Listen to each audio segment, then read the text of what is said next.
one Muslim, but we are the one who miss the opportunities. It comes to us, but we miss it. He gives you example, someone who is parents, and he has lost the opportunity to be with them, to serve them, to help them, to be with them. When they passed away, he cried and always remembered them. See, you have lost the opportunity. They were alive, and you know that very well.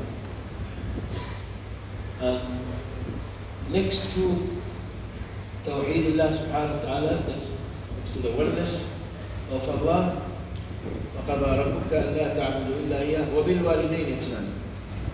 Next to the oneness of Allah is being kind and good to your parents. This talks about big opportunity in our life, because this can decide for you how good your children to you as well. It's not only you're good to them, but how good is going to be your children to you. Besides that, the opportunity of looking after our children in the best way, because in the future we are training them to be a source of comfort in the house for us. If they are good, if they grow, if we are sick, if we have any issues happen, they are the source of comfort, they will help, they are kind. If not, then how that going to go? The house is built on either tranquility or in a mess. Allah protect us.